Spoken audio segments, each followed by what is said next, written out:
नमस्कार, आप देख रहे हैं खबर उत्तराखंड। मैं हूं आपके साथ तन्वीर। करते हैं खबरों का, लेकिन उससे पहले एक नजर डालते हैं इस वक्त की हेडलाइंस पर। पीएम मोदी से मिले उत्तराखंड के राज्यपाल गुरमीत सिंह। प्रदेश के विकास कार्यों और एआई पर हुई चर्चा। उत्तराखंड पीसीएस मुख्य परीक्षा 27 अप्रैल से 30 अप्रैल के बीच होगी। एडमिट कार्ड 11 अप्रैल को वेबसाइट पर जारी होने की संभावना। 22 अप्रैल को खुलेंगे केदारनाथ धाम के कपाट। पहले दिन ही यात्रियों को मिलेगा हेली शटल सेवा। जनगणना 2027 पूरी तरह डिजिटल और मोबाइल ऐप पर होगी आधारित। कल से 24 अप्रैल तक स्वगणना कर सकते हैं। उत्तराखंड हाईकोर्ट का फैसला, विवाह के आधार पर आरक्षण के लाभ का दावा कर सकती है महिला।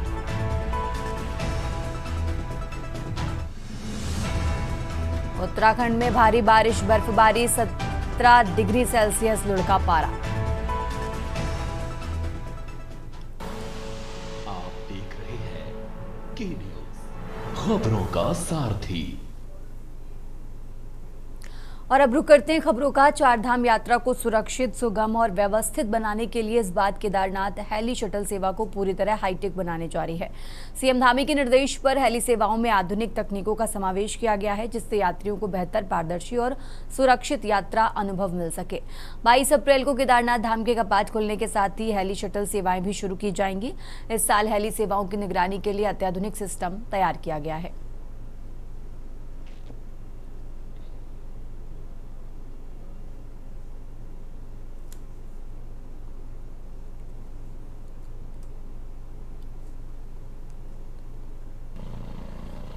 बार भी हम लोग जो सेकंड फेज़ की तरह बहुत अलर्ट रहते हुए सारे ऑपरेशंस को मॉनिटर करेंगे। इसमें डीजीसीए, आईएमडी और airport authority of India continuously इसको देखेंगे। कंबाइंड एफर्ट रहेगा। हमारे 2 कंट्रोल रूम जो कि सिरसी और सहस्त्रधारा में है, वो ऑपरेशनल रहेंगे।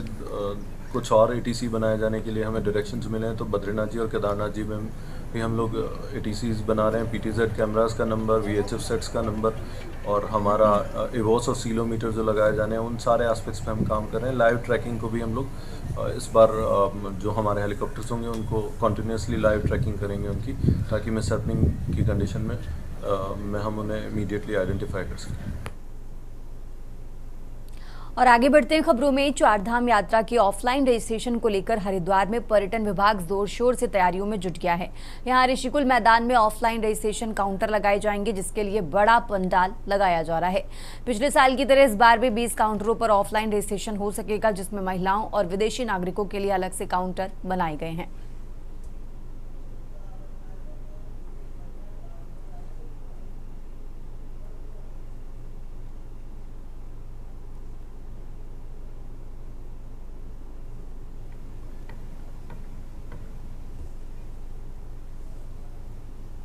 ऋषिकुल मैदान में चारधाम यात्रा के पंजीकरण, ऑफलाइन पंजीकरण की तैयारियां पूर्ण कर ली गई है और 10 तारीख से हमारा जो है वहाँ पे 100% कार्य पूर्ण हो जाएगा, जिसमें कि हम लोग 20 काउंटर लगा रहे हैं, जिसमें महिलाओं के लिए, पुरुष के लिए और विदेशी नागरिकों के लिए जो है पृथक से जो है काउंटर बनाए जाएंगे।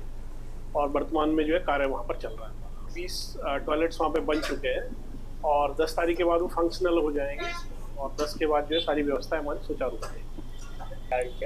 पूरा ड्रिंकिंग वाटर की जो है लाइन लगा दी जा चुकी है और जल संस्थान से पूरा जो है व्यवस्था पानी की करवा दी गई है सभी लोगों को। जैसे कि गत वर्ष जो सुविधाएं प्रदान की गई थी, वो इस वर्ष भी सारी सुविधाएं प्रदान की गई। और अब खबर सितारगंज से है, जहां कृषि मंत्री गणेश जोशी ने राजकीय गार्डन एवं पौधालय का औचक निरीक्षण किया। विभागीय मंत्री के अचानक या धमकने से अधिकारियों कर्मचारियों में हड़कंप मच गया। मंत्री ने कार्यालय पहुंचते ही उपस्थित रजिस्टर चेक करते हुए कर्मचारियों की उपस्थिति का जायजा लिया। उन्होंने राजकीय गार्डन में तैयार की जा रही विभिन्न नर्सरियों का गहन निरीक्षण करते हुए जिम्मेदारों को सभी जरूरी दिशा निर्देश का पालन करने के आदेश दिए।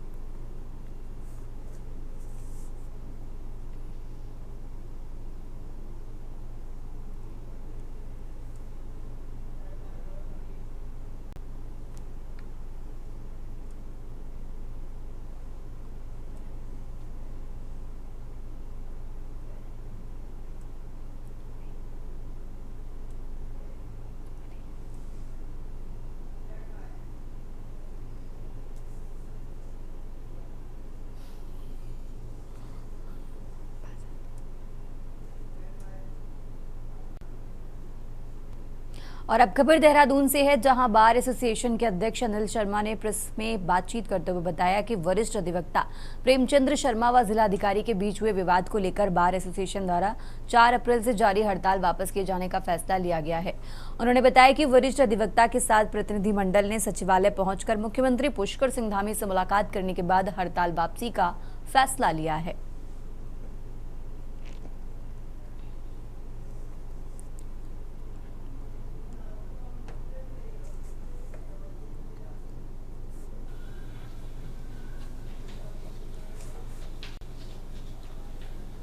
कुछ जो हमारी कल एक मीटिंग हुई थी, मीटिंग के बाद कुछ हमारे बीच में हमारे साथी अधिवक्ताओं द्वारा हमें चीज़ें अवगत कराई गई थी।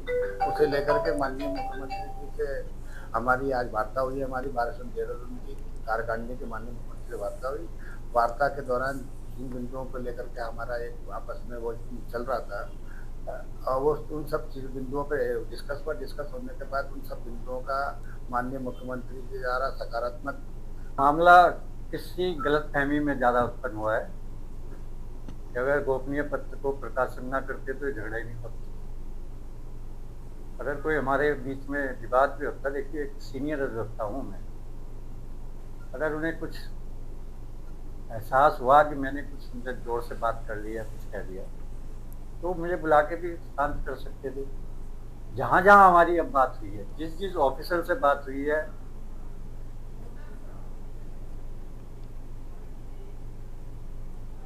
और अब खबर नैनीताल से है, जहां नैनीताल में अचानक हुई बारिश और ओलावृष्टि से नैनीताल और आसपास के इलाकों में आलू, मटर और गेहूं की फसलें पूरी तरह प्रभावित हुई हैं। वहीं आड़ू, बिल्म, सेब, खुमानी के फूल भारी ओलावृष्टि से टूटकर जमीन पर गिर गए हैं। किसानों का कहना है कि ये केवल फसल का नुकसान नहीं, बल्कि उनके पूरे साल के सपनों, बच्चों की पढ़ाई और परिवार के भरण पोषण पर भी असर पड़ेगा।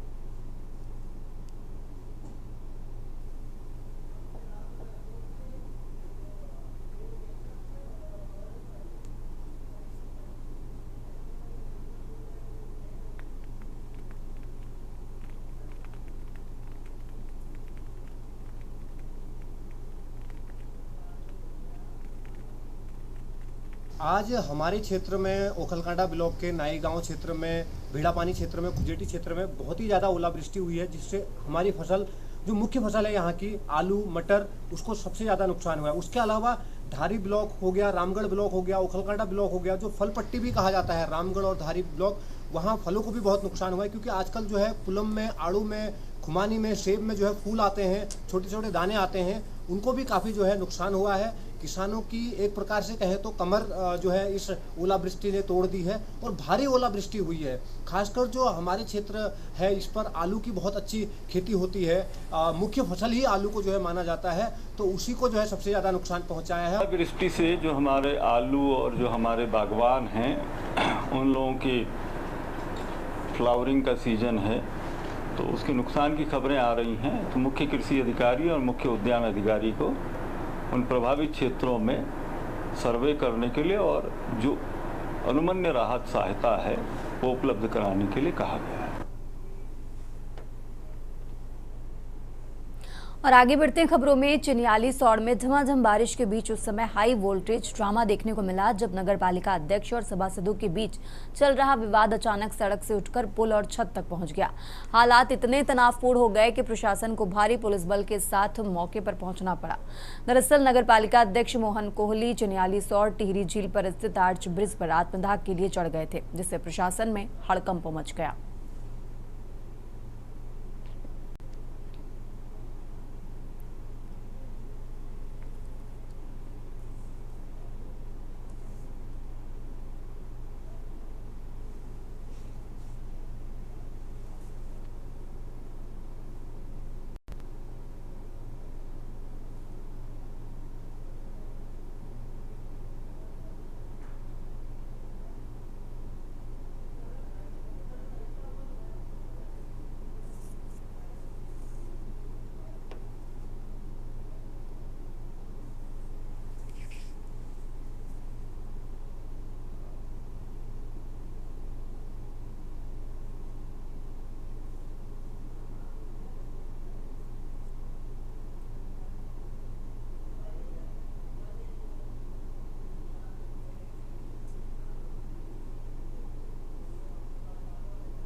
और आगे बढ़ते हैं खबरों में। हरिद्वार के पथरी थाना क्षेत्र के इब्राहिमपुर गांव में सगे भाइयों के बीच मामूली विवाद ने हिंसक रूप ले लिया।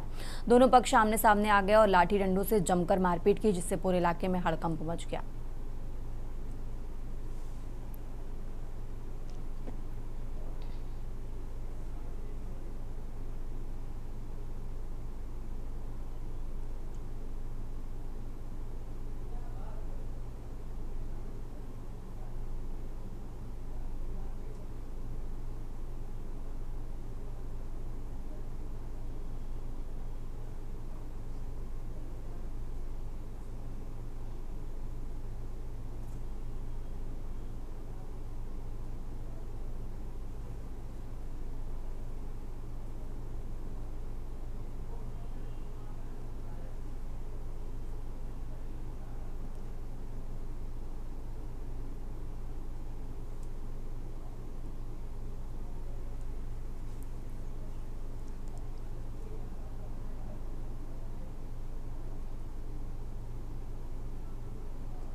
और अब खबर देहरादून से है, जहां हाल ही में भाजपा छोड़कर कांग्रेस में शामिल हुए कुछ नेताओं के बाद सियासत गर्मा गई है।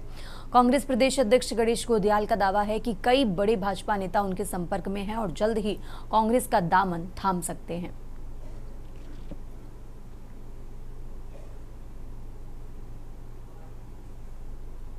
कांग्रेस 6 लोगों को संभाल नहीं पा रही है और जो भारतीय जनता पार्टी से वहां क्यों जाएंगे। मेरा एक प्रश्न कांग्रेस से ही है कि भारतीय जनता पार्टी से कांग्रेस में क्यों जाएंगे, जबकि कांग्रेस एक डूबता हुआ जहाज है। वो मुंगेरी लाल के सपने हसीन देखें वो अलग बात है, लेकिन कोई भी भारतीय जनता पार्टी का कांग्रेस की डूबती हुई जहाज में नहीं बैठना चाहेगा। कांग्रेस पहले अपने कार्यकर्ताओं को ही संभाल लें, जो 6 लोग गए हैं उनको संभाल लें, उसके बाद वो आगे की चिंता करें। ये कांग्रेस का कोई भविष्य नहीं है। कांग्रेस इस उत्तराखंड में निश्चित रूप से आज जिस रसातल पर पहुंच चुकी है, निचले स्तर पर कांग्रेस के कार्यकर्ता भी अपने नेतृत्व से हताश हैं। कोई कार्यक्रम उनको काम करने के लिए नहीं है। केंद्र सरकार महिला आरक्षण कानून को लेकर बड़ा कदम उठाने की तैयारी में है। इसको लेकर देश भर के साथ साथ प्रदेश की राजनीति में भी हलचल तेज हो गई है। विभिन्न दलों से जुड़ी महिला नेताओं की सकारात्मक प्रतिक्रियाएं सामने आई हैं। महिला आरक्षण को लेकर केंद्र सरकार की पहल पर राजनीतिक प्रतिक्रियाओं का दौर जारी है।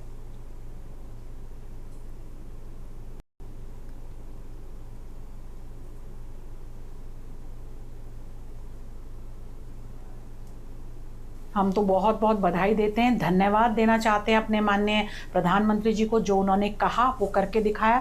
अभी देखिए, महिला सम्मान भारतीय जनता पार्टी के लिए एक विशेष उनका योगदान रहा है और उन्होंने बहनों को, क्योंकि वो कहते हैं हमेशा कि आज मैं प्रधानमंत्री हूँ तो अपनी बहनों की वजह से हूँ, तो उन्होंने एक स्नेह और एक तोहफे के रूप में सभी बहनों को ये अपना गिफ्ट दिया है। और मैं माननीय प्रधानमंत्री जी का सारी महिलाओं की तरफ से, महिला मोर्चा उत्तराखंड ही नहीं, मुझे लगता है पूरे राष्ट्र की महिलाओं की तरफ से बहुत बहुत नमन और बहुत बहुत धन्यवाद करना चाहती हूँ। और अब खबर देहरादून से है, जहां पश्चिम बंगाल में विधानसभा चुनाव से पहले सियासी बयानबाजी तेज हो गई है।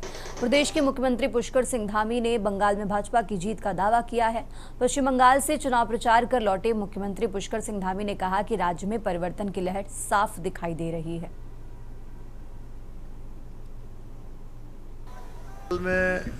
लोगों में इस बार पूरी तरह से परिवर्तन की लहर है और लोग वहाँ की सरकार को बदलना चाहते हैं। टीएमसी की सरकार ने वहाँ पर पूरी तरह से एक सिंडिकेट की तरह काम किया है, भय और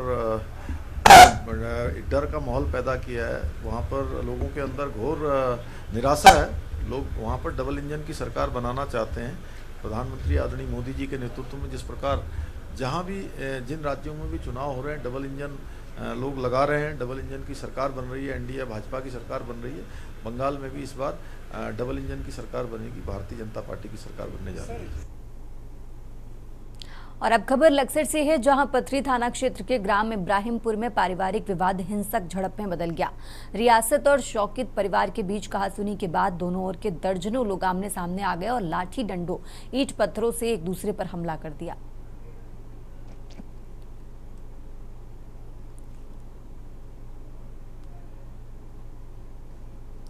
आगामी वर्ष 2027 में उत्तराखंड में होने जा रहे विधानसभा चुनावों से पहले प्रदेश की सियासत का अलग ही रंग देखने को मिल रहा है, जिसमें राजनीतिक दल व क्षेत्रीय दल सभी आते हुए चुनावों को देख अभी से जद्दोजहद करने में लग गए हैं। स्वाभाविक बात है कि जब जब चुनावों के मैदान पर राजनीतिक दलों द्वारा खेला जाता है, तब तब नई टीम को भी तैयार किया जाता है। ये रिपोर्ट देखिए।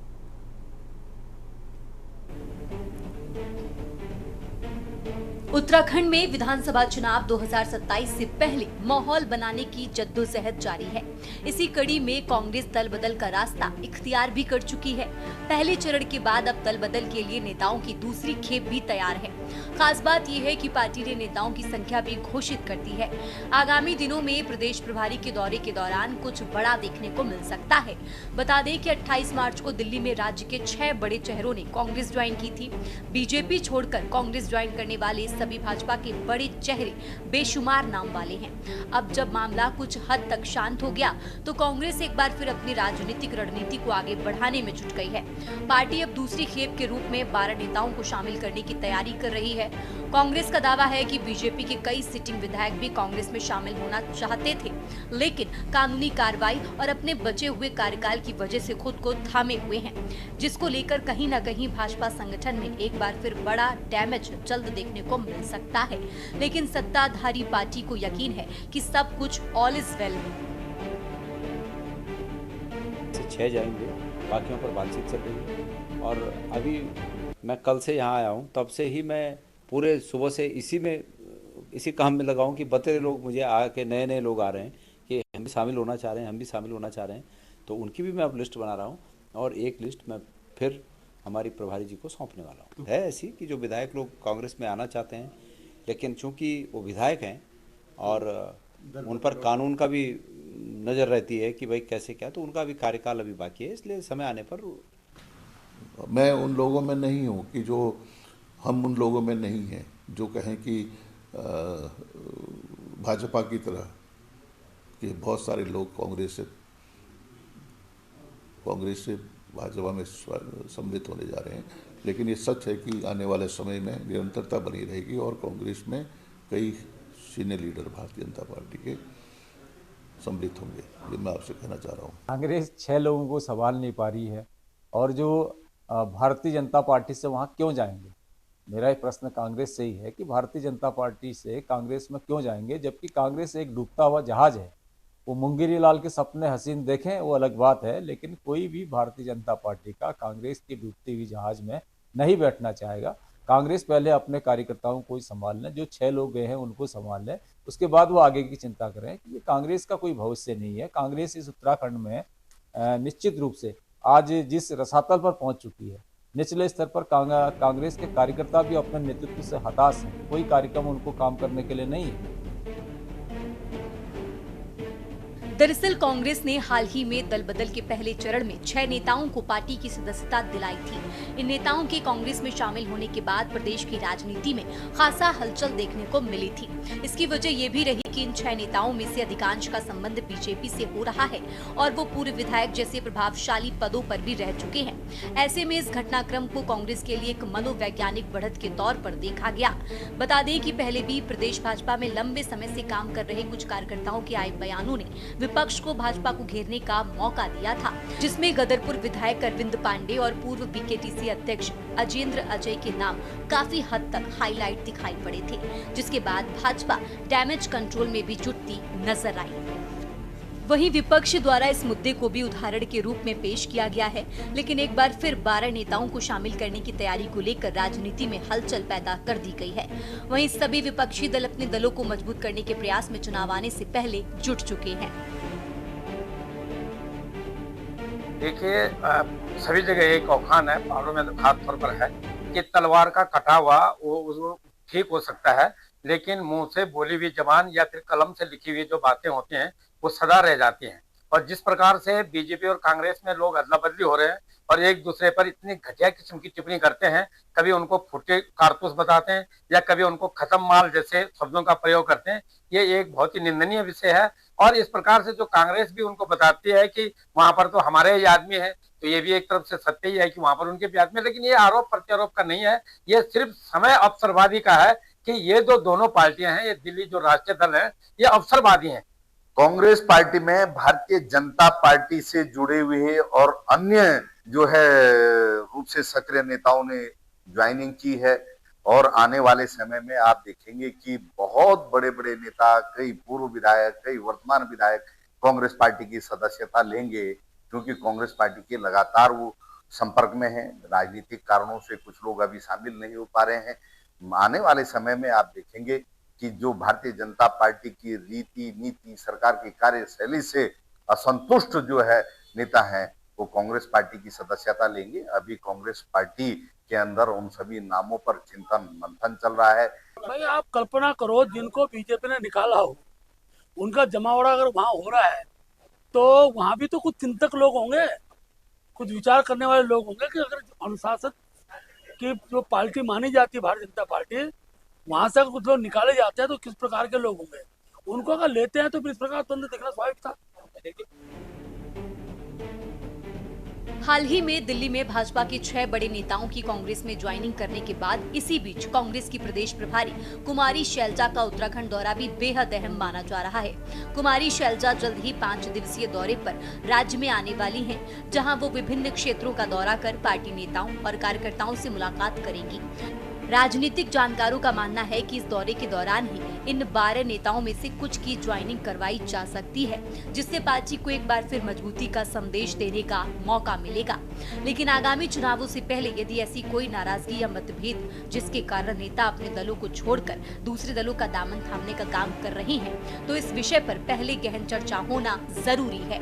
अन्यथा आने वाले समय में चाहे कांग्रेस हो, भाजपा या अन्य कोई दल, सभी को भारी नुकसान का सामना करना पड़ सकता है। Uttarakhand desk report. उत्तराखंड की खबरों में फिलहाल इतना ही। आप देखते रहिए के न्यूज इंडिया।